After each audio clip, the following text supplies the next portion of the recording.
Hello et bienvenue! Aujourd'hui on se retrouve pour un nouveau tuto sur comment changer la couleur d'un objet sur Photoshop.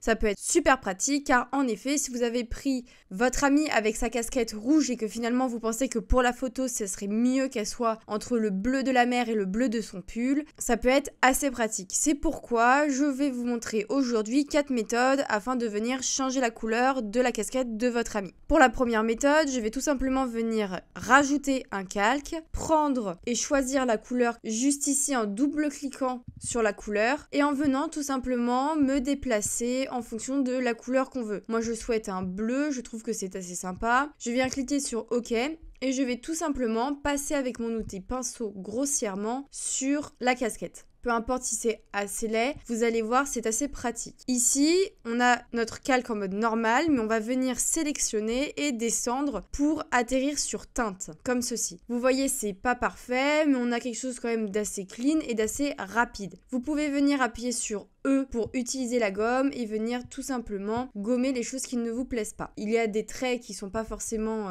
judicieux, mais vous avez au moins la technique. Donc ça, c'était la première technique, elle marche à peu près. La deuxième est un tout petit peu plus compliquée, je vais vous montrer ça tout de suite. Pour la deuxième méthode, je reviens en arrière, je vais dans mon menu Images en haut, je clique dessus, je vais dans Mode et je vais passer en Couleur Lab. Donc c'est le labo des couleurs. Je vais tout simplement venir créer un nouveau calque, reprendre mon outil pinceau de son raccourci B et venir faire un cercle de couleurs. Je vais venir en haut à gauche, juste là dans la taille, venir mettre une moyenne de 11-11. Je préfère ça, si c'est trop gros ça prend beaucoup trop et si c'est trop petit c'est pas judicieux. Donc je vais revenir sur mon cercle de couleurs, je vais appuyer sur Mage une fois pour mettre un premier marqueur sur ma couleur et la deuxième vers ma casquette et la couleur que je souhaite changer. Donc ici il y a plusieurs teintes de rouge, que ce soit à la lumière, le reflet ou alors l'ombre. Pas de souci, tout marche tant que c'est rouge, c'est parfait. Je viens sélectionner ma casquette que je souhaite changer avec mon outil de sélection rapide. Je vous mets en description comment faire une sélection dans Photoshop et je viens tout simplement passer sur ma casquette. C'est pas parfait, si on souhaitait vraiment quelque chose de parfait, on n'aurait pas pris cet outil. Je peaufine un petit peu, je trouve que le résultat est plutôt clean. Donc on va tout simplement aller dans mon menu double sphère, cliquer dessus et demander les courbes. Je vais placer ma courbe tout au-dessus, donc en premier plan.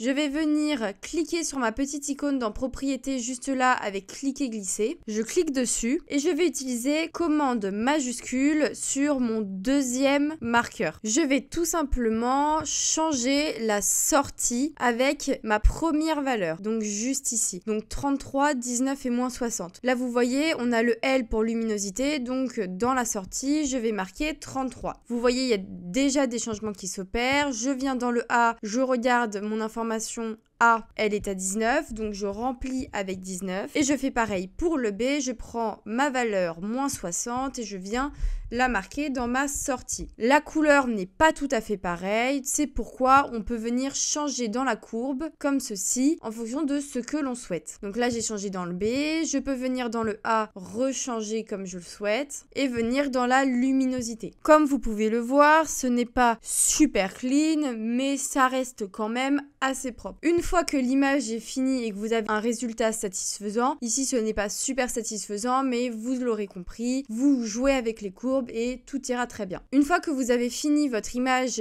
et de recolorer votre casquette, vous venez tout simplement supprimer votre point et vous venez tout simplement dans le menu Image Mode et vous repassez en RVB ou en CMJN comme vous voulez. Attention, là Photoshop vient de vous dire que ça va supprimer votre calque de réglage, donc votre courbe. Ce n'est pas du tout ce qu'on veut, on souhaite aplatir. Et donc une fois que vous avez ça, vous pouvez exporter tranquillement votre image comme vous le voulez, il n'y a aucun souci. Maintenant, effectivement, comme vous le voyez, l'image a ses limites, pas de souci, je vais revenir en arrière. Nous voici maintenant pour la troisième méthode, je vais venir dupliquer mon calque car en effet, la troisième méthode va venir écraser notre arrière-plan. C'est-à-dire que notre méthode n'est pas un calque de réglage, donc quand on va l'utiliser et qu'on va changer quelque chose, on ne pourra plus revenir en arrière et donc on va écraser notre image. C'est pour cela, on le duplique, on va aller dans notre menu image encore une fois, mais cette fois-ci dans réglages pour ensuite aller dans remplacement de couleur. Comme vous le voyez, remplacement de couleur, c'est un mix entre la teinte et saturation que vous avez juste ici et une sélection que vous avez juste ici. Je vais cliquer sur l'outil pipette pour bien dire à mon calque que effectivement je souhaite changer la couleur de la casquette, donc rouge, mais comme vous le voyez, ce n'est pas parfait. Je vais venir pour ce tuto la mettre dans une sorte de bleu, plutôt une sorte de violet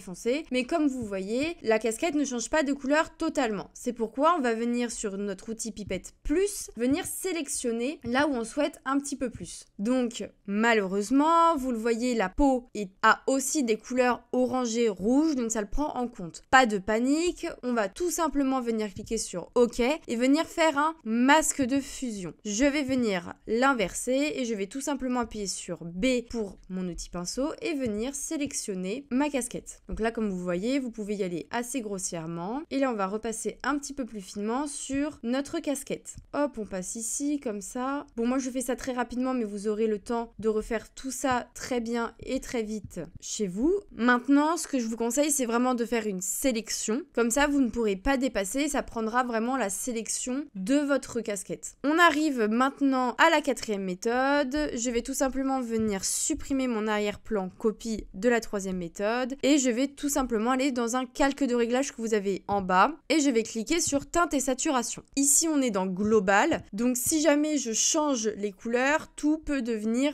change de couleur. Donc là, comme vous le voyez, ce n'est pas ce qu'on souhaite. On va faire un CTRL Z pour revenir à la normale et on va sélectionner les rouges. Pas de panique, si ce n'est pas dans les couleurs qui vous mettent, vous pouvez tout simplement venir sur l'outil pipette et venir sélectionner. Comme vous le voyez, vous avez deux barres ici. La première en haut, c'est en fonction de là où vous cliquez et celle du bas, c'est celle où on va venir changer la teinte. Donc là, on est sur du rouge et on souhaite le changer en bleu. Donc là, je regarde, ce bleu-là est très satisfaisant. Je vais même le tirer un petit peu plus vers le turquoise. Comme je vous l'ai expliqué, le rouge est présent naturellement dans la peau. Donc je vais venir tout simplement essayer de remettre ma sélection de rouge dans ma barre. Donc là, vous voyez, j'essaie de faire au maximum car si je vais trop loin, on va faire réapparaître le rouge qui était présent dans la casquette. Donc je viens tout simplement mettre à son maximum comme ceci. Je vais venir rabaisser la possibilité. Donc là, la couleur se remet un petit peu. Ce n'est pas très satisfaisant, mais c'est déjà pas mal. Comme nous sommes déjà sur un masque de fusion,